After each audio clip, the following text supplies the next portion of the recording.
passionate about Cleveland sports. He's going in! Touchdown! Browns, Indians, Cavs, the Big Ten, and more. Cleveland is a city of champions once again! Andy and Jarid, Cleveland and beyond. A swing and a drive! To deep right! Here are your hosts, Andy Billman and Jarid Watson. And we're live. Hello and welcome. Andy and Jarid, Cleveland and beyond. He's Andy Billman. I'm Jarid Watson. And this podcast is brought to you by Waiting for Next Year. Check them out, original Cleveland sports reporting at waitingfornextyear.com. Well, we didn't go live like we were supposed to a few days ago, but here we are now. It's been a hectic weekend. I'm kind of glad that we waited here until at time of recording and going live Monday night to talk about this whole thing that went down on Thursday night. But the Browns are coming off a 21-7 victory over the Steelers. Many were leaving that game saying it felt like a loss. I've still got some mixed emotions. Everyone's talking about the last few seconds of the game, so let's not waste any time tonight with a long intro. Andy, let's just jump right in. Cleveland Browns. The incident in hand, for case for people who've been sleeping under a rock, Myles Garrett ripped off the helmet of Pittsburgh Steelers quarterback Mason Rudolph. Rudolph did try to do it to him first. He was the instigator in the incident. We'll probably get into that here in a second. Then Garrett was taken down by lineman David Castro and Maurice Pouncey. Pouncey was served with a 30-game suspension. Garrett then, we all saw it after that. Garrett, he basically lost his cool. That's even being understated. And tried to slam his helmet into Mason Rudolph. And then later, Ogunjobi pushed Randolph. That was not a smart move at all. Ogunjobi was suspended for a game, and Myles Garrett suspended for the rest of the season indefinitely. Ogunjobi went up today against I don't know what you would call, I forget the right term, but he went to go today and again the NFL, see if he can get it reduced. Pouncey's doing the same, and I think Garrett goes on Wednesday. Anyways, all that aside, look, what Myles Garrett did was awful. Like everyone says, inexcusable. I'm on this side of the fence with Mason Rudolph. He did start it, but I really don't care about Mason Rudolph. I'm a Browns fan, so I don't really care if he got suspended or not. I know there are people who do get into that stuff. I actually come out in that I know what he did and he started it, but what Garrett did was so far wrong and just so inexcusable that you can't even get into what Mason Rudolph did, in my opinion. Ogunjobi also not a big fan of what he did either. I don't understand why at that point. I know like if he's trying to get Myles Garrett to calm down, or if he's in the pile, I'd understand. But him pushing Rudolph, I didn't think was cool at all either. I just think this is the time of the season. Like we've used this term a lot on this show a couple of times, and I know on other podcasts and other radio stations and people throughout. It's now time to see what the Browns are made of, right? After this game, it did feel like a loss. I am at a weird point as a Browns fan. I am having a hard time cheering for this team right now. I will root for the Browns. I always do. But I really felt like at the end of the game, I was like, I don't know if I'm really liking where the season's going. I'm not enjoying this. I'm not enjoying this victory. And I'm actually at a point now where as a Browns fan, where I'm having a hard time really getting and cheering hard for this team. I'm rooting for the Browns every day. I will be cheering hard for them. But honestly, from afar, it's getting hard to, I like individuals and I like certain things that are going on. But as a team, this is the first Browns team I've ever had as a fan experiencing where I'm like, I love the Browns and I'm there through and through. But if I'm being truthful, this is getting hard on Sundays for the first time for me. I'm not enjoying what happened on Thursday. And it's just taking some of it away from me as a fan. All that to be said, studying sports forever, the Browns have a really great opportunity here to see what they're made of, because they are, for the first time, are going to be stripped from their best. You could argue Garrett. I don't, but some believe Garrett's the best player on the team. He's not coming back this year. We'll see if he gets the indefinite suspension relieved. And we'll have to see where this team has gone, because I think during this game, as I was texting with Jared, I thought this game was actually getting – I actually thought at times the Steelers were doing the right thing by passing the ball deep, trying to get PIs, because the Browns had lost their cool in the third quarter and had rolled in the fourth quarter. And in fact, Joe Schobert's interception was needed, because I don't think if he makes that play, I think that game gets dangerously close to the Browns losing. They were not doing anything on offense. I think the one thing that's gotten overblown in this week, I thought Baker played okay. I don't think he played great. And I thought Freddie Kitchens had a really poor game again. I thought he had a hard time overpassing the first half, then running the ball 4 consecutive plays start the third quarter. Freddie has really lost this. So all that to be said, I thought Baker after the game handled the whole post game well. I thought his press, I tweeted it. I thought he was great with Aaron Andrews. I thought he handled that with really, really great. And for the first time, I thought Freddie had a good press conference after the game. I thought he really did a nice job saying it's inexcusable. We have to see where this team goes from here. And I thought for the first time, Freddie looked like a coach who was understanding the surroundings of what's going on around him. Now, I don't know what that means for the rest of the year, but I do like how that game ended from a press conference standpoint. And obviously, Myles has been very regretful, as he should be. And we'll have to see what happens to him next year. I don't think you're going to see him again this year. Well, so currently, to get us up to date in regard to how the suspension is playing out, obviously the NFL has suspended Myles Garrett indefinitely. And the issue with that now, and with the upcoming challenge to that, Myles is going to go and be there in person, which is not something that normally happens, I guess. And on top of that, the argument is, according to the Players Association, they're saying that you cannot have an on-field incident be left as an indefinite suspension, that goes against the player agreement. So that will be the argument. They're going to look for a solid answer to that. Will it be anything less than this season? I can't see that changing. Now, I will say this, and this is specifically for past precedents reasons, that when we've seen actions like this from players on the field, you've seen maybe between a 2 and 4 game suspension. So the NFL is really, and I got to tell you, I'm wondering if the NFL would have waited until tonight, as opposed to reacting as soon as they did, if the suspension would have possibly been less than what they left it at. I understand why the NFL did what they did. We all know that the NFL will take care of the shield above anything else. And the NFL was reacting to the reaction that they saw on social media and across the country, because let's face it, this is a Thursday night game. All eyes were on the Cleveland Browns. And at the end of that game, holy shit, man. I didn't even catch it when it all went down at first, because I was busy being excited that the Browns were going to win the game.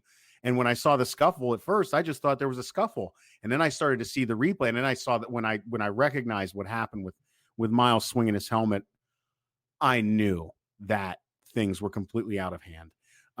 Myles, I will say this in regard to behavior and reacting. I think that, damn it, I mean, you just wish you can go back in time and have him drop that helmet. I mean, wouldn't we all be sitting here today so much happier? And I say this as nicely as I can. If Myles would have just punched him in the nose, man, if he would have just punched him in the nose, this would be a completely different story. And it just didn't work out that way. And Myles went over the top with the helmet. Thank God it wasn't with the crown of the helmet, because he didn't act with Mason. Now, regarding the suspensions themselves and going beyond what has been done with Myles in regard to this indefinite suspension, Larry Ogunjobi deserved his suspension. That was unbelievably stupid to shove Mason from behind. It just, God bless, it's just a bad look, man. And you're off to the side of the big scrum and the scuffle going on afterwards. So it's very painfully obvious to everyone when they see it. It's like, what are you doing? As for Pouncey, yeah, between him and Mason after the game and what they're talking about, you know what? Here's the deal. Mason Rudolph is a punk. He's an absolute punk, and it's separate from everything else. There's no getting around that in my book. He takes zero responsibility for any of his actions in regard to the situation. Not in, you can look at the nuance of this, and you can say that equally Mason Rudolph, you can say that, Myles should be suspended for as long as he's going to be suspended for, and what he did was wrong. And also, Mason Rudolph is a complete idiot and moron for trying to yank off the helmet of Myles Garrett, for doing whatever else he did, kicking him in the nuts. Any man in this planet knows that feeling and knows flat out that you get kicked in the junk, you might get a helmet hit across your head. I'm not condoning it. I am just saying that in the moment of blackout anger that probably ensued for Myles, because we all know that Pouncey said he blacked out during it. that you just don't know what and what is going to happen. Now, I want to say this about the pundits that just rushed to social media following this incident to condemn Myles Garrett. Condemn his action all you want, but for the love of God, we're talking about hyperbole before we started here. Do we have to over exaggerate everything, cancel culture, everything? I mean, the moment that you do that is the moment that you are going to end up looking like an ass yourself, and because it's inevitable that some of us are going to end up in a situation where, unfortunately, we're going to kind of lose our cool. And let's hope to God that those animalistic instincts that are in all of us, whether you want to believe it or not. I study this shit. I read books on this shit. This is what I go to school for. We're all vulnerable to a moment like this, whether you want to admit it or not. And the ones who say that they would never do it are likely the ones who are probably higher at risk for actually doing it, because those are reactions. They are fight or flight actions. They are fear. They are anger, and they are, like I said, blackout anger in those moments. Again, suspend Myles. Moment for him to completely recorrect everything, because I think the further issue when we discuss the Browns, Andy, and the going forward and this opportunity that we're talking about is everything that we have been pissed off about with all the chirping, all the talking, all the disorganization on the field, the lapses in decision making, whether it be the pre-snap penalties and every other disciplinary issue that this Browns team has had to this point in the season. This is where we are. This is wake up call central right now, and it's all on Freddie. Yeah, it's all on Freddie. A lot of it is, and that is where we are now. And I'll even say this: I know there have been certain players, and I'm going to say one of them, Mac Wilson, who has remained active on Twitter, and I know that he has had the best intentions of trying to remain positive through his tweets and the things that he's saying. But I will say this: shut up, Mac. Shut up. Here's the thing. Right now is just not the time, Andy. These guys have got to, and I know that Freddie says it all the time, that they got to come together and get even tighter in moments like these. But how did we get to this moment is my problem. It was all building. The third quarter really showed it, because the Browns really lost their cool in the third quarter. They had won the Pittsburgh drive where they scored. It was basically all penalties by the Browns, allowing them to go down the field. Oh yeah. Myles Garrett, I think if he's suspended for the rest of the year, I think if he comes back in week 1, I actually think appropriate what happened with the suspension. He has to sit out. He comes back next year and life moves on. Meaning, like, that's a severe punishment. That is, Alvin Haynesworth got 5 games, so Garrett's getting an extra game plus the playoffs if the Browns ever get that far. And then playing next year, look, that's appropriate punishment. To me, it's over. Meaning, like, he's been punished, everything moves on, life moves on. I do agree with. Here's the thing about Mason. Here's the thing about Mason Rudolph. Mason Rudolph also needs to apologize. He never will. That might be a Steelers-Browns thing. The only thing I'm going to give this is, if I were sitting on the other side, we've all been on both sides here, offenses of fans, where we can all be whatever. Mason Rudolph needs to apologize too. Do I think Myles Garrett needs to reach out to Mason Rudolph or anything like that? I don't know. I don't know how that works, whatever. People can argue that too. But Mason Rudolph should apologize, in my opinion. Does he have to? No. He was heated after the game. He definitely had a hot-headed moment too on the field. And I'll leave it at that for Mason Rudolph. Pouncey, I totally get Pouncey's thing. I agree with what Richardson said today. Pouncey was protecting his quarterback. That is what it is. The only one to me is Ogunjobi. I just wish Ogunjobi would not have done that. That play was long gone. Everything was way over. For him to push at that point. Off the top rope out of nowhere. What are you doing? Dude, what are you doing? Don't do that. Here's the whole thing about your Freddie comment. I agree. Freddie, a lot of it's on Freddie. I will say, I think part of this is on John Dorsey. I think part of this is on this team as a whole. Freddie is the ringleader, and Freddie deserves much of the pressure. this is an interesting moment for Freddie Kitchens because he was on his way out. Okay. He beats the Steelers. You get a chance here to turn the season around and really make something of it.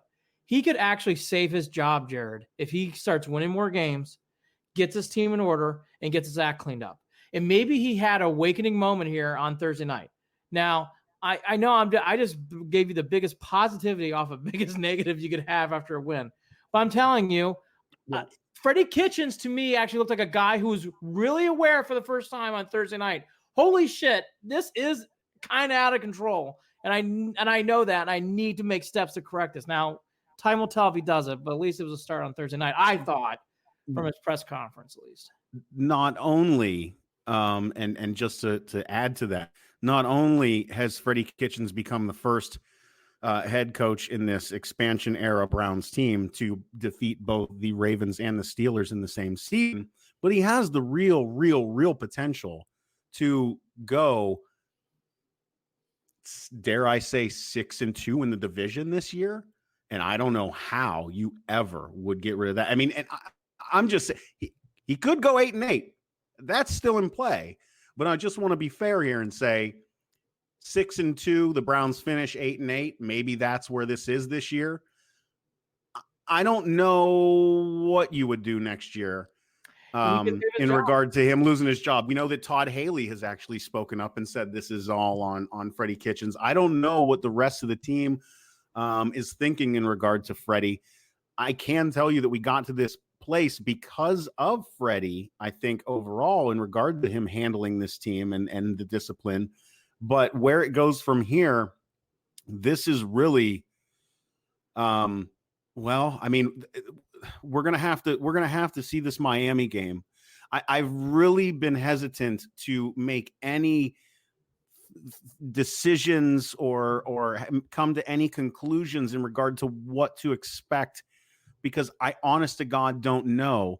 Not only because of what this defense is now has, I mean, Coach Wilks has got to completely transform the way that this defense is going to play schematically. You're going to have a lot more pressure on linebackers that you didn't expect to have through this season because you thought you were going to have a pass rush. And you trade away Avery, and you got you're going to got Burnett out for the year. Murray's out. Looks like maybe most of the year of all the year. So I agree with you. And again, this team's had a hard time making adjustments. This is a big moment here for Freddie Kitchens, though. He has to be the one to tell Wilks, hey, you got to make adjustments to your defense. I'm not telling you got to do everything I'm calling the defense, but you need to make adjustments here. And Freddie needs to make adjustments to himself and this team. If this crap continues, what we saw on third, and I think people have really glossed over this game not accurately. This was 14-7 until Joe Schobert intercepted the ball late in the fourth quarter. Yeah. Okay. And it should have been 28-0, 28-7 at that point. We had talked. Yeah. Fluently in this game. Okay. No. So I heard two people, boy, Baker had a very good game. Well, did he have a very good game? I thought he played okay. I didn't really see the Browns have a smooth game on Thursday night. I thought it was 17 for 30. It was a rough 17 for 32. Yeah, I just didn't think of play. I just think people have been glossing over this and making this more into a story of like, let's get into the actual game. The Browns had a hard time again. They were past fucking happy in the first half. Well, and it wasn't even necessarily the only reason that they even that out towards the end of the game is because they finally were just trying to run the ball to kill clock. But at the same time, Andy, didn't it feel to you, and this is a generalization, didn't it feel to you like they were running when they should have been passing and passing when they should have been running? Yeah, like it was opposite day with that's the thing that stood out to me in this game is that the choices and the timing of the play calls was poor. The play calls themselves weren't poor. It was the when they were doing it. And it really felt like it was flipped. Freddie, why are you passing here? You should be running here. Freddie, why are you running here? You should be passing here. That seemed to be a real big issue. Hey, no. It even goes beyond. You're right. I'm going to go beyond that. Yeah. You want to call 5 straight passing plays? And then on the first drive in the third quarter, Chubb, punt. Hey, dude, you got to mix it up. Like, you got to be more creative. It's almost like he said, oh, shit, we're 70-30 on passing. I got to run Chubb. Right. Oh, they wanted us to run. Oh, well, we did, and now it didn't work. So there you go. Right. That's what that felt like. The stubbornness in this team, especially because I had gone live and made a video saying you need to run the ball. Right. This team of not making adjustments and being stubborn needs to go away. And here's the other big thing. I'm going to. This team is going to need to be led by its offense now, because you're going to give some back. Now, the Dolphins are exception, but you're going to give some back. That Pittsburgh game, well, it's going to be loaded with emotion. And those games coming up, like, you're going to have some things come up where it's like, hey, you are going to have your offense lead. You're going to need to see the dynamic duo of Hunt and Chubb doing big things. You're going to need to mix up your play calls. This what happened Thursday night, the Browns got away with because their defense played really well. But you're going to take a step back in some of these games. You're going to need your offense to play well. Okay, Todd Haley. I thought Haley was accurate. Here's his quote. The Browns won the game, but it's kind of what's been biting him in the backside throughout this year. And throughout the last few years is just a lack of self-control and self-discipline. Haley told the Akron Beacon Journal. His second quote. This comes back to coaching. This falls squarely on the head coach, because the head coach talks to every assistant, who talks to their player groups. There's an old saying in coaching: you're either coaching or you're allowing it to happen. I agree. I actually agree completely with Todd Haley. Is Todd Haley vying for this head coaching job for next year? A different discussion. And by the way, Todd Haley last year did not have the smoothest of runs either. So we're not going to relive Todd Haley. You can listen to prior podcasts and we'll relive Todd Haley. But here's what I'll say. I think Todd actually, in a weird way, Jared, was giving a wake-up friendly call to Freddie, saying, it is on you, dude. This is you. Yeah. A lot of this is on you. And I'll be honest with you, Jared, Dorsey needs to step in as the GM. Hopefully he did on Friday and be like, hey, we need to wake up. Maybe we're waking a sleeping giant, and me chewing gum too hard and all this other crap, and Freddie catching balls in the first game against the Titans before the game and smiling and having a good time. All that shit. It all perceives throughout the year. And I liked it. I fed into it too. And I love those guys. I'm a big fan of Dorsey. And actually, as a person, I like Freddie Kitchens a lot. All that to be said, this has gotten out of it. Was, again, on Thursday, you could feel it. The Steelers, Mason Rudolph stinks, okay? He's not a good quarterback. The Browns got away with it. And by the way, they knocked out, by the way, we should mention too, what Randall did was ejectable, and he got ejected. And they knocked out another kid too in that game. And it was rough to watch. I can't say it was targeting. I can't say that they were looking to do it, but it was really unfortunate. It really adds to the feel of ickiness after and to all Steelers fans out there, let's go back to that McCoy game on Thursday night, okay? and Cribbs got knocked out too. And I think I can't remember if it was that game or similar. I always get those things mixed up. But Cribbs and McCoy. So we've had this as Browns fans. Well, I don't want to hear the keep it classy Cleveland shit. Oh, I know. From That's Pittsburgh fans, because you know what? They're a bunch of whining sacks of crap that do nothing but piss and moan. And I watch it all the time. Even when they're having a decent season, if something doesn't, they piss and moan. Oh, it's awful. I'm not condoning what the Browns did, but Steelers fans have no right to complain. Okay. Again, these can exist in the same realm. Yeah, exactly. That's they're not mutually exclusive. Yeah, you know where I'm going. Like, because I saw some Steeler fan wear something like, "Do you want to look back at the Colt McCoy hit? I thought he was dead. Do you want to go back to Josh Cribbs? Josh Cribbs' career was never the same after that hit. Okay. I mean, it's enough, Steeler fans. Not saying that I didn't want eye for an eye. I'm not that. Not condoning. No. But let's be a little bit retrospective. Let's think about some things before we just act. Yeah, I know. It's insane. It's insane. Okay, so I think we hammered Freddie pretty good. Now, I do want to, again, I thought his press conference after the game was good. I thought Baker's interview with Aaron Andrews on the field was great. That is a hard moment. I thought he hit it out of the park. And for people who don't understand, there are some times where you're on the stage, or you're in a boardroom, or you're in your job, or you're in your life as a parent, where you have to just say what's really happening. And I thought Baker at that moment said, hey, look, let's cut the shit. Here's what happened. It didn't go well. It was awful, and he knows better. And you know what? That's what needed to be said in that moment. It doesn't make him a bad teammate. It doesn't make him anti-Myles Garrett. It just says the truth in that moment. So I want to applaud Baker for that, and that is really showing a true leadership. Now, something that I have not been heard talked about enough, but I want to get into real quickly before we get into more of what happened.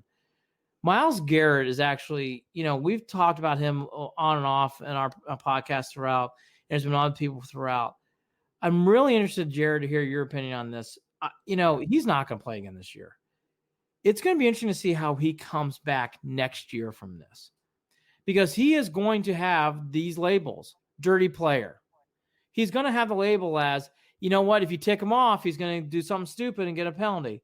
He's going to be known as the guy's like, hey, like he says he wants to be the NFL defensive MVP, but look how he acts. All those things. And by the way, whether we like it or not, they're all pretty fair because he did it. All that should happen on Thursday. He's going to have to put on blinders. He's going to have to really And he's work going to hard. have to have some really thick skin. Yeah, he is. And I mean, these are just, and he can. Who was I talking to the other day? I can't remember. Was it you? I don't remember whether we talked about it in the show.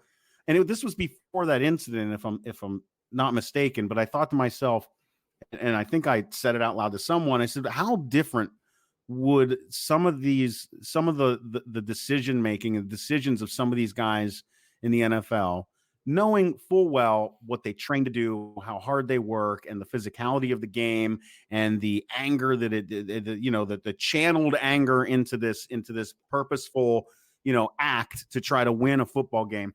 I said, how different do you think it would be if these guys had therapists made available to them on these teams, and how much that might help to prevent issues. And ironically, here we are with this issue right here.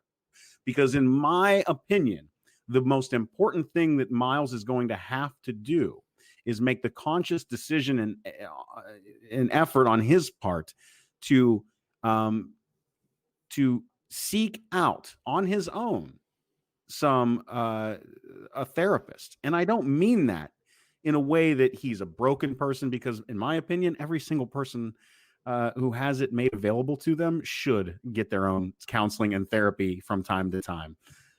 You can be as prideful as you want. You can think you've got all your shit together, but that just ain't the case, because we're not machines, and we try to treat ourselves like we're machines all the time. And we want to think that Myles Garrett is this machine, and he's not. He's a giant human being. And for all intents and purposes, outside of the football realm, he's got a giant heart. Somebody saw him tonight, actually, as we're broadcasting this, but 2 hours earlier, he's out on like Euclid or something, talking to a homeless guy, having a conversation, and looked like he didn't even want to go anywhere. He just wanted to sit and talk to the guy. That's what Myles Garrett is doing this evening right now as we speak. Myles is not a bad dude. Myles really needs to find out how he can take control of his emotions and channel them and prevent something like this to building to this point ever again. Because a lot of this, maybe it didn't start with just Mason with Mason Rudolph. Screw his last name. Fuck that guy anyway. This could have started with the fact that he was frustrated with himself because of all the pre-snap penalties. This could have started because it could have grown out of things like feeling like his double coverage is getting held every time. He's getting hands to the face that aren't called on a regular basis. What I'm saying is this frustration and no outlet and all these things, and it piles up, and then you get this punk quarterback that you can't stand. He tries to rip your helmet off, and who the hell does he think he is? This doesn't just happen out of nowhere, Andy. This built to this point for that kid. Oh, no, and I hope that with time and with talk and reflection and honest to God therapy, that he can come back a better player than he left. Period. I think that's true. I'm glad to hear about the homeless thing. I think Myles Garrett has a lot of work to do. I don't think this is going to be easy. I think it's going to take a lot of more patience than what people believe. I don't disagree with anything you're saying. Myles, though, needs to do better at those things, though. And now he knows that. By the way, he's got plenty of time to think about it. Because, Jared, you can't act that way. And again, this team, some of this goes on Freddie too. But Freddie wasn't the guy who picked up the helmet and tried to swing him Mason Rudolph's head. That's on Myles Garrett. Right. And I think Myles Garrett's going to have to realize it is going to be a hard road back. You're not saying he can't do it. I think he will do it. And by the way, I think he'll be fine. Yeah. But he needs to I don't think that's the only thing I haven't seen sink in yet. And that's not surprising. Because you're going to see T-shirts. You've already seen SNL skit. You're going to see a lot of things come out on him that's going to be negative on him. And I feel bad for him. As I've been told by people who know his agent, by people who know him personally, as I reached out to some people, he is as good a dude as you're making him out to be, as everybody's making him out to be. He's a really good guy. He had a really bad moment. And again, he's probably pretty shook right now personally too. You know, again, when we talk about this, not being a robot, I'm tired of blue collar Northeast Ohioans walking around saying things like, what does he have to worry about? He's got all the money in the world. And I mean that in general regarding all these situations. Look, the bottom line is he's still a human being. He's still a person. Money doesn't make any of this disappear. He probably feels like shit. He probably feels like he completely let down his team. He probably feels like he can't even trust himself at this point. And that's really scary stuff. That's another thing that should be addressed. I hope to God there are people that are surrounding him right now. And I mean that in a way so that he doesn't get into a hole, because when you're left alone with your thoughts after something like this, bad things can happen. But by the way, Jared, I think that's good if he did feel those emotions. He needs to feel those emotions. Because right now... Yeah, but you can't ruminate is all I'm saying. You can't sit there. But Jared, I'm not saying that. What I'm saying is he needs to feel that way. He was out of control. It was really bad.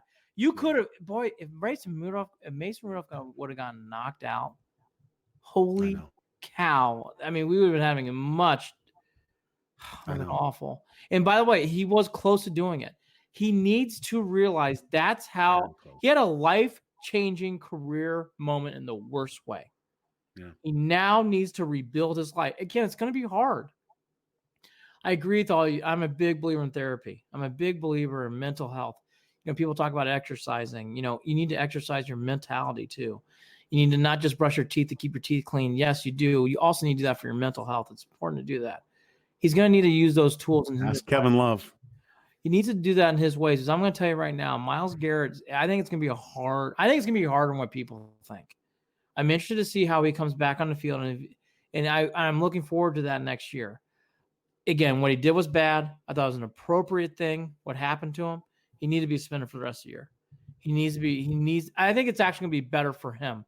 And if now going to the team, this is a great moment for this team. He's talked about this all fucking year. Well, now you got adversity and you can really use it for your tool. And that tool being Freddie Kitchens in his career. Because if he can ever turn this ship around, and again, it is a long shot. But okay, we'll be fair. You're playing 2 games against a winless team. A team that Dolphins aren't good. And then you have 3 games that are very 50-50 at best. They're going to be tough. The Ravens games are going to be really hard. This Pittsburgh game is going to be really hard. And at Arizona's not easy. But okay, if you ever want to get hot and you ever want to really shut people up and really show things off, hey, get hot. Go on and roll. And by the way, you're getting a gift by playing the Dolphins first. You need that game to get this thing settled down, brother. To get this thing calm down, because what you're going to face next week, holy shit, that is the game. You know, we've always said, what is that? Whatever the terms people want to use this year, this is the game you can't look back. This is the game that's going to turn around. This is going to define the season.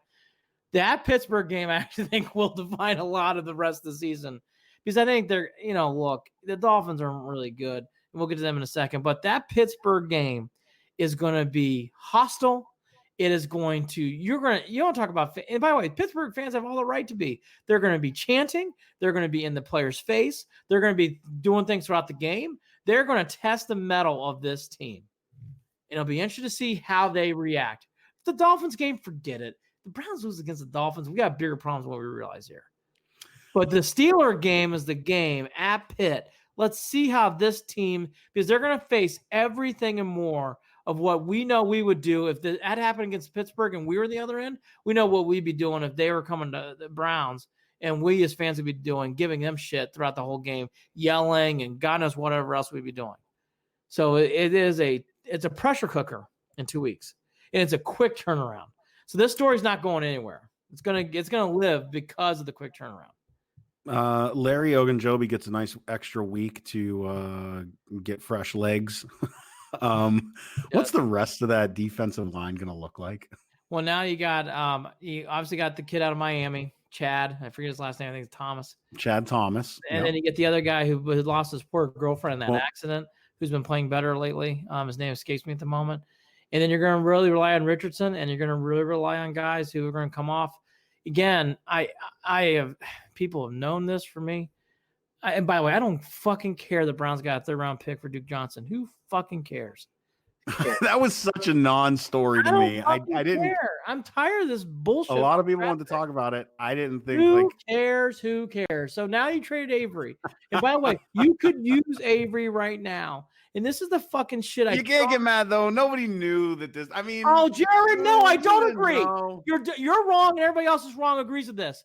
This is why you don't. We're here to win this year. We need Avery right now to come off and play well. You don't want Avery playing next week. You want your 4th round draft pick? Good, you have him. You tell him, you know what? When we do this podcast in April, I'll bring this up. Like, you know what? Here's our 4th round pick. God, I'm so glad we don't have Avery for these last 6 games. I'll be honest. Andy, I didn't understand why none of us understand why they even made the move. Nobody gets it. Nobody knows why he wasn't playing. Nobody understands why they play. Nobody gets it. Browns are here to win this year. Again, here's another one. Where's Higgins? Oh, but Higgins? Okay. Let's get to Higgins. I heard through KNR and I've heard through others, he is in some sort of doghouse. Something happened, and he is not going to be back next year. And Hodge is playing over him because of that. And the day, you know what? We're going to have to start going down this road mentally. Something too, yeah. We're going to have to go down this road mentally. There was something reported in the Athletic in the Seattle game that he didn't come in the game. The days of Higgins playing, you know what? We should enjoy that touchdown he caught against the Bills, because that's might be his last big play he makes in Cleveland. Because Hodge was playing in big spots, and I'm not going to pick on a guy, but Hodge is decent. He's not Higgins. Higgins is good. He's not great. He's good. Hodge he's not Ratley, but he's decent. He's okay. Like, I'm not seeing things that go, wow, woo, look at Hodge run down the field. I mean, he's okay. Yeah. He's okay. He's in that group of like Harris. Like, these guys are all okay. But again, the days of Higgins, I would play Higgins. You would play Higgins. But we're not behind closed doors. I'm sure this will be stories that'll come out after the year. But the days of Higgins being around this team are done. We didn't get a chance to talk about it on Facebook because I can't fucking work Facebook. Callaway's also gone. All right, so let's talk about Callaway too. You know, that's another fizzle moment for this club. And it's because we drafted, you talk about a team putting a lot of effort into improving a young guy's career and putting him in the big spots, and Jared, all that got wiped away. And by the way, he had to go. He got suspended again for drugs. He had to go. I'm not disagreeing with it. But, you know, everything's been on Freddie. I'm actually again going to turn and I love Dorsey. And Dorsey, nothing should happen to him. But Dorsey's had a kind of a rough run at times. I mean, Callaway didn't work out. He drafted Avery, he ships Avery out. He hasn't developed Higgins. You're now developing a guy named Hodge. You know, where are these players? Like, okay, Wilson's been good to okay. He's had a okay to good year so far. Has anybody really been? I'll tell you, Greedy Williams, he's a rookie, so you got to give him time. But boy, he has struggled, for being fair. He played better against the Bills. I don't know what Pittsburgh game. He got luck. There's a reason why Pittsburgh kept throwing in his direction. They're like, that kid can't do anything right now. So they were such dumb. Yeah, I know they were dumb. Like, you just wanted to grab someone's helmet.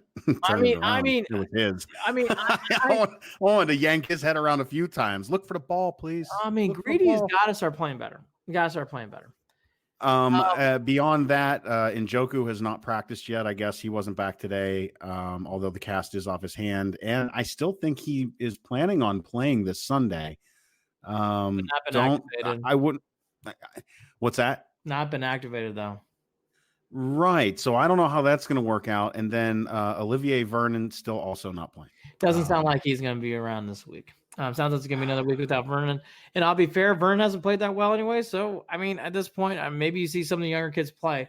I'm not as bent out of shape about Vernon as I thought I would be. I just have not seen anything that really wow. Look, they obviously need bodies at this point. I think the bigger thing is Burnett and Murray. The Browns now are real because this team plays a lot with their secondary. And Burnett's still hurt, right? Burnett's gone for the year. Yeah, that's right. He jacked his leg up, right? Yeah, Achilles. He's gone for the year. So I mean, look, the Browns really have to make. And again, I'm joking about it, but I'm being serious. It would have been nice to have Avery running around the field making plays along with some of these other guys. Because you're really putting now in the ground. If you're going to run the Wilkes defense, you are going to be putting guys out there who don't have experience, who aren't starters, who aren't out there playing a majority of these plays. And you already have a defensive line that has been playing disappointing, not to our expectations. Myles Garrett's gone. Ogunjobi's probably gone. I doubt that gets turned back. So now you're coming with 2 new defensive ends. Olivier Vernon's probably out. So this whole defense, hey, look, thank God they're playing the Dolphins. Thank God. But you say thank God now. But they're still going to score points. The Dolphins can win. The Dolphins can win. They have been better coached this year than what we've seen from Freddie Kitchens. There's that word again. Am I wrong? Coached. Am I wrong? No, you're right. The Dolphins have done a nice job. Their team is Dolphins have a bunch of crap. I watched part of that Bills game, and it's like the Dolphins could have been the Bengals, and they chose not to be.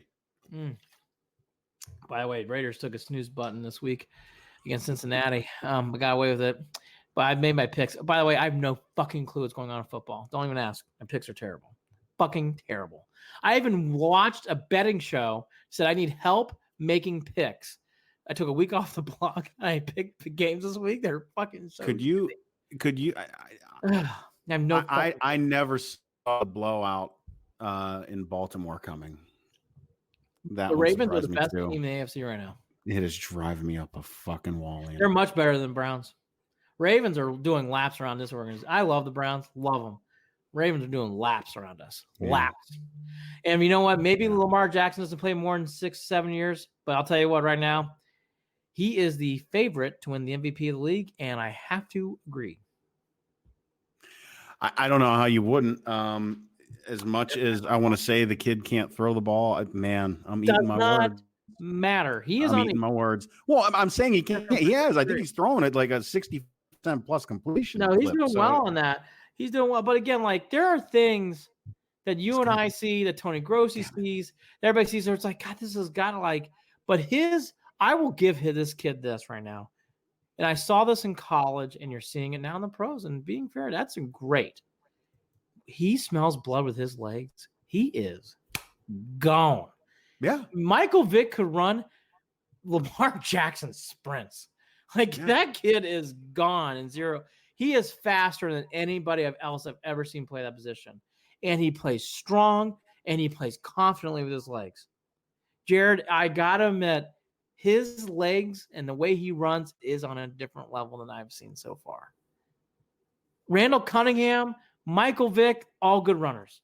John Elway, Steve Young, Russell Wilson, all good scramblers. They could all do that stuff. Lamar Jackson has a gear and is just gone. Gone. I don't know what. I mean, I'm gonna have to go back and rewatch the Browns Ravens game to see if there's. I mean, I don't understand how the Browns seem to be the only team that were able to figure it out against them. That proves everything. And we're including the Patriots in this conversation. And that proves everything about the NFL season being so wonky and weird. Because the Browns have had a hard time stopping the run all year. And in that game, they had a hard time stopping the run. But a fumble by our friend Joe Schobert, who made the big hit on Ingram, turned that game around. And then once they got up 2 scores, the Ravens, for whatever goddamn reason, went away from the run. And a good example is, and they are that way. That is the way to beating the Ravens. If you stop them from running and you make them pass like a Navy or these college football teams, it will eventually catch up to them. And not only will they lose, they'll lose big. And that's what happened in the Browns-Ravens game. That Ingram fumble changed the game.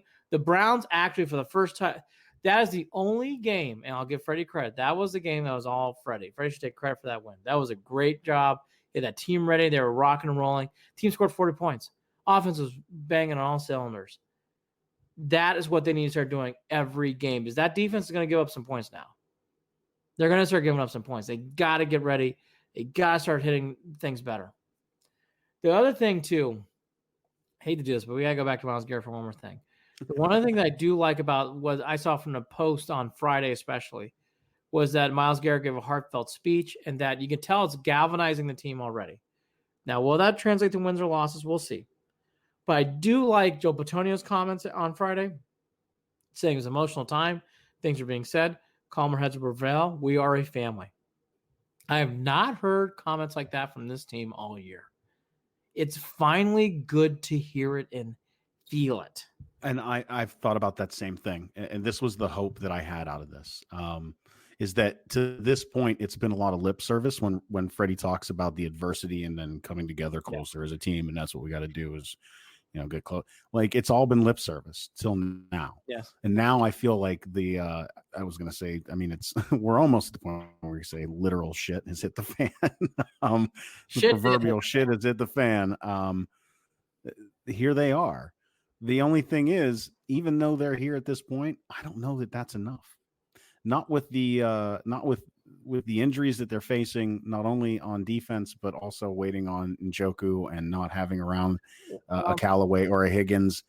I feel like this, if that does happen with this team, great. But you know what? We're 8 games too late, right? Or we're 10 games too late for this. Well, go back to your Seattle. Go back to your Rams. Yes. Go back to your Broncos.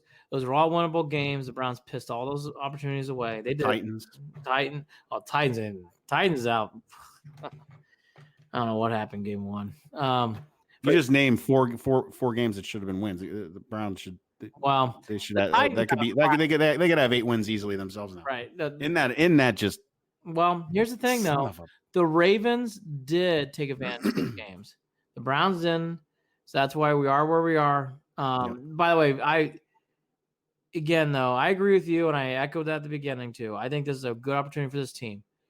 I think this team really is, which is good for this game by game.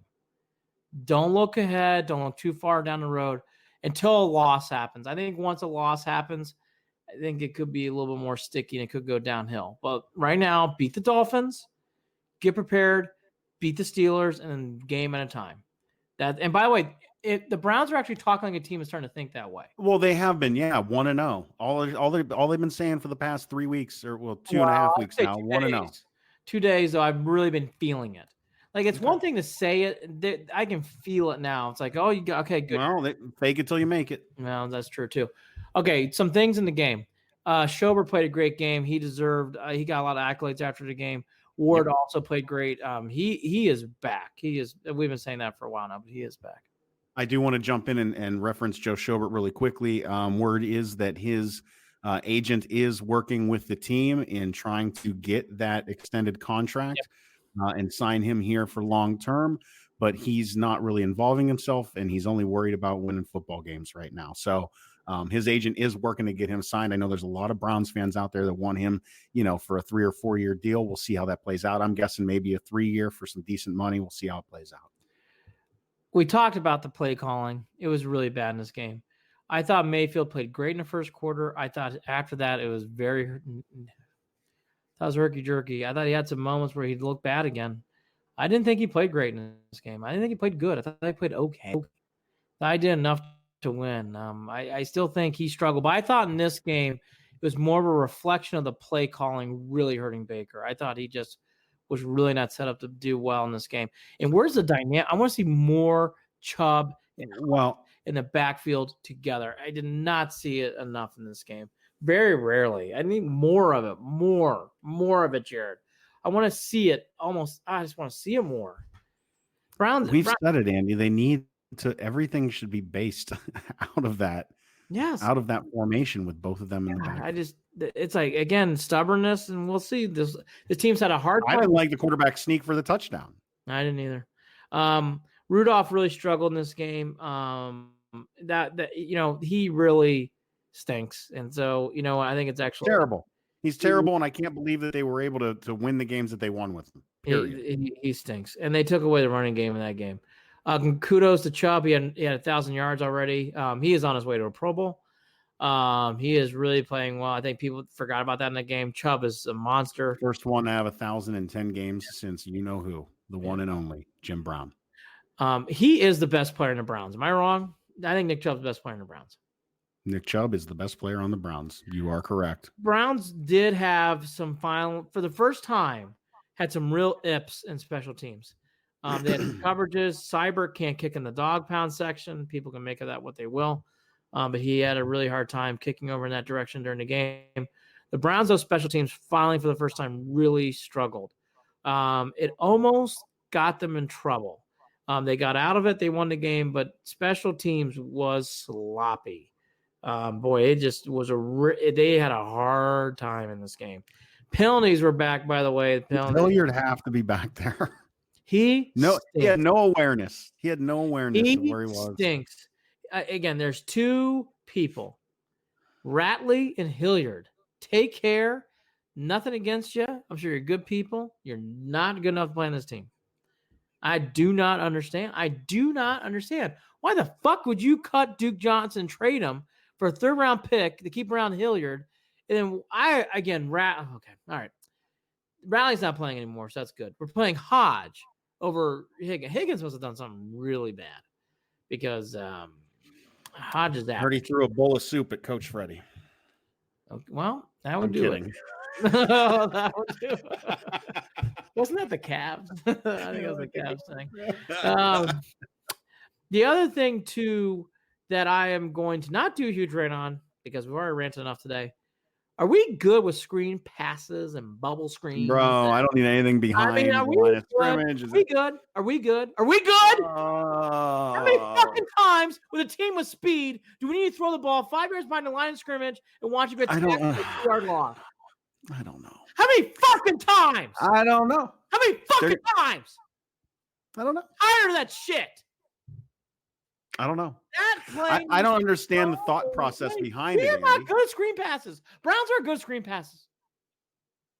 They are not good at it. Stink. We, as Browns, stink. I don't play for the team, but you know what I mean. Browns stink at screen passes. They stink. God, they're awful. How many? God, I'll go. I every time. It's like you literally said you weren't going to rant, and here we are. Anyways, I do not, just to make sure I'm clear, I do not care for screen passes. Okay. I think we talked about the impact of this game. We'll have to see where they go. Okay, quick thing on the Dolphins. They also stink, as we're talking about stink. They are not good. They definitely flushed the toilet on this year. I think you can guess where I'm going. I don't think there's any chance the Dolphins win this game. Even with everything that went on, I think the Browns will be okay. I think they'll get through this game. I don't know if it's going to be – they'll win by 10. I think the line's 10.5. I think that's right. The Browns win by 10. They do what they need to do, and they get out of town with a win. Maybe they blow them out. Listen, honestly, the only thing I don't know. I have got nothing. I got to see it. I got to see what they do after this shit show with Pittsburgh. I got to see what they do. Andy, I can't make that judgment. I can't sit there and say, oh yeah, the Browns they'll be able to handle it. I don't know. I don't know that they've got that much, that they're emotionally mature enough as a team to pull it together I think they want to. I don't know that they have the emotional maturity to do it. They are certainly playing the act of theater that they're ready to do it. Now it's time to perform. You're right. And by the way, you are right. This is all theater. Let's see what happens on Sunday. Sunday. Hey, I love a good movie, brother. So let's go. Let's go. The only other thing I got was I was going to bring up the Ravens. The only other thing I got, and it is going to really, it should just be brought up one more time. Then we'll get to the Cavs. We're also stinking. The one thing that's nice for the Browns, Dolphins, Bengals twice. The other 3 games are up for grabs. It's a long shot. They have to win out. But if there were ever a chance It breaks down right for this team because they needed to get off to a good start against the Dolphins. Then they play that impossible game against the Steelers. If they could ever get by the Steelers, Jared, I love the fact that it goes Bengals, Cardinals, Ravens, Bengals. It's not impossible. I think it's going to be very hard, but I don't think it's impossible. It's not impossible. I also got to look at the schedule because I think 9-7 might be in play more now than I expected it to be. They really need and I mean that as 9-7 could carry. I gotta look. Well, the Titans need to start losing. It was good the Broncos lost to the Vikings. That was a good loss. The Browns need the Colts to lose some more games. I will say this, and I hate admitting this. I don't think there's any chance they catch the Ravens. I think it's down to 2-5. No. Wild card, brother. Yeah, wild card only. There's nothing else. It's wild card. I heard a couple people today say it's better for them to win division. I'm like, boy, what division? I don't. But you're looking at right now. I mean, you're looking at Raiders, Steelers, Titans, Browns, Colts. Where are the Colts in this? Are they in first? They're a third seed. Yeah. Well, I think it's all right there for them. I think all those teams. I apologize.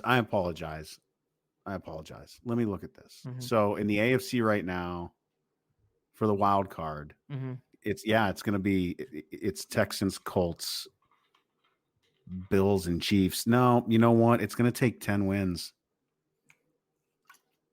It's going to take 10 wins, and son of a bitch, there's a possibility it could take 11 wins.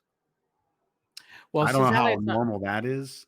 Well, sadly, it's not possible to go back in time and take a loss away and give a team 11 victories. The best the Browns can do is 10. Well, all I'm saying is 10 might not cut it. Well, I think it will. 10 might not cut it. I mean, you're looking at the Texans. The Texans have. I want to go through this. Who they even have out? Why is this not showing me? Show me the damn. Well, all right. So the Texans play the Colts. So they're just going to swap with each other. Right. They also play the Patriots. Then they got the Broncos, the Titans, the Buccaneers, and the Titans. Dude, all these Texans. That's not a terrible schedule. That's like 2 losses there. Well, Raiders play the Chiefs twice. Unless they only played them once. I just think all these teams are going to start playing each other more. Like, look, we're not to the schedule game yet. Browns need to beat the Dolphins. Yeah, I mean, there's a possibility of a lot of split skis here with a lot of these remaining games. There's a lot of division games that are coming up for these teams that are going to be important. Yeah. The Texans, Colts, and Titans are all going to be up. And you just hope that the Raiders start shitting the bed and be shitty as we thought they would be. And then really you're fine. And then you got the Bills, but we got the tiebreaker against the Bills. And they played their games against the Dolphins. They're done with the Dolphins. They hate to play the Jets one more time. They stink. But God, what a crappy division. God. Hopefully the Patriots just stomp on the Bills. Well, we talk about the wild card. I mean, the Bills. Yeah, because 2 of these teams are division leaders. So the Bills are division leader. No, the Raiders. Pats are. No, where am I at? I'm sorry. Pats, Ravens, Colts, Chiefs. Jeez. So you got Titans, Texans, Raiders, Bills, Browns. Those are your 5. Steelers stink. They're not getting in. Eat that shit, Steeler fans. So you got 6. 6 teams. You want to count the Steelers. Well, that's funny. The Bills are 7-3, and they play the Jets, so they're going to get paid. They're a pretender. They're a pretender, and they're going to get in. Well, but again, it's a long haul to the end. Okay, it's a long haul to the end. Let's just play a game at a time. Let's not get all depressed. Look at me. I got Why don't you rub your cap and laugh? Okay, everything's gonna be just. For those fine. of you who can't see it, podcast, it says "Laugh a Lot." This is actually a hat that was sold at Kmart, a series, and proceeds were sent to benefit St. Jude's. I love these hats, brother. Love them. So all right, I think we're good with the Browns. I'm over it. I'm done. We did a full hour. It was a brown out. Did I bring up screen passes? Okay, let's go now to your. Oh, we're still positive, but the Cleveland Cavs. Cleveland Cavaliers. I hate to say I told you so, but about a week ago I said, they have a tough 2-week stretch of games, and it starts at Philly, and here we are a week later. We were talking about 8 seed. And maybe 8th in the lottery. Right now they have 0-4. Here are the things. We're not gonna break down these games, but here's the things. Love is out with back soreness. Nothing serious, but he's gonna be out with back soreness. Larry Nance is out with a thumb injury. I guess he injured it before the Thursday game, but he injured it against the Heat game. He's out. And for people who forget, Henson's also out. So the Browns, the Cavs are very, very small. That is the big thing I've taken out of these last games. I've watched a lot of it. The Cavs have to draft size next year.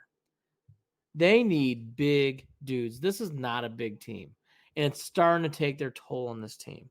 And I'm telling you, I know people are like, oh, you should trade Love, trade Tristan. Hey, that's cool. The Cavs are going to be really small the more you keep doing this stuff. It's cool. You want to make, again, draft picks. Woohoo. And I can't see, this is where I'm more on the, hey, I get it. You're rebuilding. So I'm not going to, it's not Duke Johnson on a team that's going to go to the playoffs. Okay. Not insane. I understand if you want to trade these guys, but if you trade them, it's going to be, it's going to be bad. The other thing too, we saw it tonight. Yeah. Kevin Love out. They defensively, they just couldn't even. They didn't even bother. Well, they didn't show up. For the first time, they had a real lack of effort off of back-to-back. They play starting on Sunday. They play 5 games in 7 days, 2 back-to-backs, Sunday, Monday, and then Thursday, Friday, I believe. So it is. Friday, Saturday. So they just did their back-to-back tonight. They take a breath, then they go to Miami. And then they play a back-to-back. Oh, by the way, who they play on a back-to-back? Blazers and Mavericks. Ooh. So this is dicey. But so they're in the middle of the stretch. They just need to get through it. The Cavs have not been turning over the ball. They had a terrible night tonight turning the ball over. They just turned over the ball left and right. Do not get fixated on Sexton or Garland. They're being overly focused on because Love is out. These other guys are out. This size thing is playing a big factor in how they're playing. I'm just telling you. And the other thing that's really shown up on this team, which is not new news, the injuries have shown the lack of depth on the Cavs. Zizic isn't going to be here much longer. I mean, and I brought that up. I said, what's their rotation act? 5, 6, 7, 6, 7. Like, it's just they don't have any depth, and without that depth and the minutes that these guys are playing, it just becomes painfully obvious when somebody does get hurt. After Kevin Love, thank God he's all right after that fall. Well, yeah, and Nance is going to be back too. I mean, thank God he's not out for weeks because John Henson's not a big player in his team, honestly, but he's a big injury because they don't have depth and size at that position. So the Cavs, they showed good. The Philadelphia game on Tuesday was a wonderful game. I know they lost by 1, but they really played well in that game. And I guess that really pissed off the NBA because then the Heat and the Sixers and the Knicks coming out said, we're going to take them seriously. And they're now playing the Cavs play hard. They do a nice job. This team is fun to watch still, but right now this is hard to watch if we're being honest because they've been getting blown out the way they have been. Again, the one thing I just want to caution, it's fun to start making trades, and I understand that in this team is they are rebuilding. This is not about 2020. We know that. But just be wise. Like you start trading players like that, you are going to see a big jump down in what's going on in these games. Because right now, all the emphasis, as I would be as a coach, would be like, you should stop Garland and you should stop Sexton. Because if you stop those two, I don't know what else they do. Porter is going to get a big, big, big splash of water because he started tonight. I think that's going to be good for his career, but it's going to be hard to watch because he's playing good teams. And that's the other thing too. Aside from the Knicks, the Cavs are playing very good teams right now. A lot of Heat, a lot of Sixers, the Mavericks and Dallas, and then Blazers. My gosh, how does it say? Yeah, they're getting run through the ringer, and that's just, hey, it happens. Welcome to the NBA. It happens. Here they are. There's no time listen, we'll see how Beeline keeps them together through this stretch. I agree. So far, so good. they lacked hustle. They didn't lack trying or effort. They were just tired. Yeah. It was like a team that's very, very gassed tonight. So again, the other thing too, and tonight actually they shot the ball better in the first half. Second half they struggled, but the first half they did. They've got to make more buckets, and this team misses a lot of layups. I know that was brought up by Austin Carr, and I forget the new guy's name who does the Cavs games, and I agree. It's like the Cavs do miss a lot of layups. Tristan airballed a free throw too tonight. Yeah, yes. The Cavs had a disease tonight in the free throw line. Porter missed free throws. Garland missed. It was one of those nights. It was one of those nights. So, anyways, better days to come for the Cavs, but this is gonna be a tough stretch. And again, I believe it's a triple check, but I believe it's Miami. Then I know it's Dallas at Dallas, and then back at home against Portland. That's pretty tough. All right, so that's the Cavs. More to come on that. And let's wrap it up to college football. We have not done a podcast since this. Chase Young will be back for the Penn State and Michigan game. That's good news for everybody out there who's a Buckeye fan like our Jared Watson here. Big game against Penn State this week. I think the Buckeyes now are really going to be look, it's Captain Obvious, but needs to be said. The sexiest team this year has been Ohio State. They've looked great. Flex their muscles against Rutgers. Hey, you beat Maryland by a lot. Now I didn't even watch the Rutgers. Didn't need to. Didn't even turn it on. Spent time with the family. Didn't even watch it. I believe they put a 3 and a 5 on as a team march on the field. These next 3 games, though, are, and especially if it's Minnesota at the end, I would, as a football fan, I want to see Minnesota Ohio State. So do I, because I think that's going to be a fun game. I think Ohio State's going to win. And you know what? And it's not Wisconsin. It's not Sparty. It's not Penn State. No, that coach Flex got some edge. This is the Big Ten getting to show off a team that doesn't always get into this position. They played hard against Iowa. They had a chance to win. They just threw a pick late. Here's my one word of caution, and everybody who listened to this podcast last year, you know where I'm going with this, but I'm going to tee it up a little bit differently. So Michigan is coming in 2 weeks, and Ann Arbor. Be fun. Michigan, Ohio State. Love that rivalry. Get the feeling for the first time Michigan's playing better as the season's gone on. Okay. They really cleaned the clocks out of Michigan State, swept the floors, all that shit. Do I think Michigan's going to beat Ohio State? No. But for the first time I know as a sports guy, I'm like, they're playing Penn State, and then they have to go back-to-back and play Michigan. That game's going to be a little more dicey. I still think Ohio State will be fine. They'll be doing a cakewalk by the end of the fourth, winning by 10 points. But I don't think it's going to be 20. I think it's going to be 10. I think it's going to be a little closer. You're talking about this week, or are you talking about team next week? I think Michigan's their team name. I think Michigan's going to give Ohio State a game. I don't think they're going to win, but I think they're going to give them a game. Okay. I do. But cool. Harbaugh needs to win that game. You know my stance. Andy, we'll go to that next week. Here's the deal. First of all, the NCAA pulled their heads out of their asses and are putting Chase Young back on the football field where he belongs after completely fucking him over in regard to his Heisman Trophy chances. That's gone. Joe Burrow is running to New York. Cool. Fine. Got it. Noted. Mr. Ohio. What? Bulletin board material. Fine by me. Mr. Ohio. Let's see how Chase Young balls out. Hey, and you know what? I like Burrow. I really do. I like Joe and Burrow. I really have a feeling that these Buckeyes are going to be meeting up with Joe Burrow pretty soon. I do too. In what we're looking at a month and a half. So that's a real possibility. But to think that Penn State or that team up north is going to come close. I think the spread right now for this coming Saturday is like 18 points. I don't think Penn State's going to. I think they're 18-point dogs, and I think the Buckeyes will cover in the first half. I think playing games like this back to back though are not easy either. Okay. I do think it's going to be challenging for this team, and it's good to see for the Buckeyes. I want to see them get challenged, and this will be good for their playoff run. No, I'm not joking. I think this will be good for Ohio State's playoff. I know run because I'm laughing because I'm never this confident in a Buckeyes team. No. They've had a cakewalk. Their toughest game is Cincinnati. I mean, they haven't really played much. I mean, I thought the Huskers were good. They stink. The Badgers, they did what they always do. They're overrated. So, these are the next 3 games. And do I think Penn State's going to beat them? No. I don't disagree with Jared. I think Ohio State wins by 20 plus against Penn State. I do think Michigan's going to be more challenging than what I thought 3 weeks ago. Not going to be easy. We'll see how Coach Day has them. And then in Minnesota, I'm just so used to seeing hints of a breakdown. I hear you somewhere, and I just don't. Oh no, but Jared, anywhere. Jared, I think they're going to win these next 3 games. I just think they're going to start getting challenged for the first time. They are going to get challenged in one of these games. Okay. Yeah, they might. Oh, they're going to get challenged. Michigan's going to challenge them. Challenge accepted. They're not going to win. They're not going to win. But they're going to get challenged. Michigan's playing really well. Harbaugh's doing a nice job. He's doing a nice job. Sure. By the way, if the Browns job's open, would you take Jimmy? I would. Nope. Oh my gosh, you're so. Nope. I'd take Urban. And I would take Urban too. I would take Jimmy though.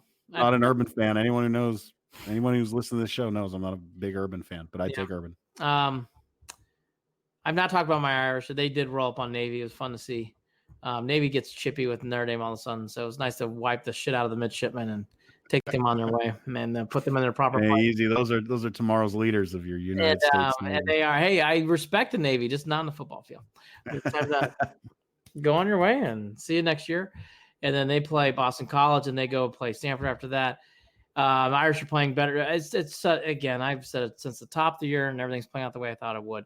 Playing at Georgia, playing at Michigan was too much for that squad. And then the Purdue played the Fighting Buys, and they play the Badgers this week, but no one cares about that. The other big thing this week was, the big thing was Tua. The other thing though that was interesting from all this shaking out is, people again. People got to remember sports is about playing and it's about playing hard and trying your best on the field and doing what you think is, whatever, just making a team effort here to win games, whatever else. And it has become more individualized as it should be because of people's careers and professions and making money. And I sympathize with that because I never had a hundredth of that ability. So to even have that ability to have that opportunity, I feel for Tua. All that to be said, I think Tua playing in the end of the first half is not a bad thing. He was just trying. They were just trying to get some things done. We are behind the scenes. It reminds me of Kevin Durant. I just think at times like we make judgments like why is he in the game, and it's like, well, I get it. He has a high ankle sprain, but we just didn't know. The good news is the surgery went well, and from all we can see after post surgery for Tua, he's mentally seems to be in a good place. Good kid. So that's good really, to see. Really good kid. And then on top of that, Andy, the comparisons to Bo Jackson's injury all those years ago regarding the hip that I guess usually gets left out in this conversation, or has at least to this point, is that Bo played on that hip and should not have, and really wrecked himself before he actually tried to take care of it. And this is different for Tua. It's not the same injury, and it's hopefully not going to affect him in the same way that it did. He's a good kid. So, it's good for college. We'll see Tua come back from this. And, we will. And you know what? I saw somebody make the joke that he's going to fall to the end of the first round, and the Patriots are going to draft him. Well, look, okay. Well, that's for a different podcast. I mean, that's whatever. I laugh when I see that stuff. Well, those are the same people celebrating Duke Johnson's third round draft pick coming to the Browns. I mean, look. I like when Alabama's good. I like when Oklahoma's good. I like when USC are good. I believe in college football. It's fun when those teams are winning, okay? Alabama's had a long run, and Saban's done a lot of things. I felt really – we all did. Tua's a good kid, and he loves the game of football, and he clearly loves playing for Alabama. You just feel for the young man. I just think it's hard sometimes people try to make judgments on what's right for him or whatnot. We're not there. We're not part of Tua's life. We're not part of that team. So, I would just stay out of that stuff. I think at times people make too many judgments where we're not there. We don't know if he wanted to play or not. Maybe he did know. I don't know. But you just feel for him. That sucks it happened. It just sucks. You don't want to see that kind of stuff. That's what it comes down to. Because I have seen other players in other sports playing injuries like that and have great performances, and they get remembered forever. So it's really hard to see something like that. The other thing, too, real fast, it looks like it's going to be Georgia, LSU, State and Clemson. We'll have to see if those teams hold up. Again, Bama's kind of in there, around there as well. And then the other thing fast about college football, you kind of teed it up. LSU, Ohio State, but don't sleep on Clemson. And all that to be said, wonderful ending to the college football playoff, because I think for the first time, you have teams that are very unequal playing. I think you can make an argument for Clemson. I think you can make an argument for LSU and Ohio State. Even though it's crazy to say, I thought Georgia played a hell of a game against Auburn too. So I don't think it's crazy to argue Georgia as well. It's been a really emotionally draining past 4 days, 5 days, 4 days. And I'm glad that we finally were able to get this show in. Because we talked a lot about some really tough stuff regarding moving forward with this Cleveland Browns team tonight. And man, it's again, it's going to take some time for me to make some judgments. But all I can do is wait it out and see how this team does against Miami. And also we got to recognize that trying to deflate some of the anticipation for that Steelers game, the NFL has bumped that game up from a 4:25 to a 1:00 start. I don't remember if we mentioned that or not, but here we are. So Andy and Jared. Good news about that, not to interrupt, but I will interrupt. Yeah, that decision was already being made before the kickoff of the Steelers-Browns game, meaning the teams were alerted on Wednesday night that they were looking at the possibility of moving up Chiefs-Raiders. So for people who are out there who are conspiracy theorists, it actually was already being discussed before the Thursday night game, because the Raiders are playing better and the Chiefs are the Chiefs. And honestly, if you're looking at record base, and I think the Chiefs are still winning right now, if you look at record base, it actually makes sense that they're doing that. And as a fan, as a father of kids, I much prefer the 1:00 game. So I think I do, even if the Browns are doing good. Yeah, I have no problem playing 1:00. In fact, I kind of miss the 1:00. I like the 1:00 starts. Shoot us an email, andyandjared@gmail.com. andyandjared@gmail.com. Don't forget Jared is spelled Jarid. Also, follow us up on Twitter. That's @CLE and beyond, @CLE and beyond. Listen to the podcast anywhere podcasts are available. Check them out. Google Play, Stitcher, iTunes, right there for you. Also, ask your Alexa device. We are brought to you by Waiting for Next Year. Check them out. Original Cleveland sports reporting at waitingfornextyear.com. He's Andy Billman. I'm Jared Watson. Andy and Jared, Cleveland and beyond. This too shall pass. Take care. Talk again soon.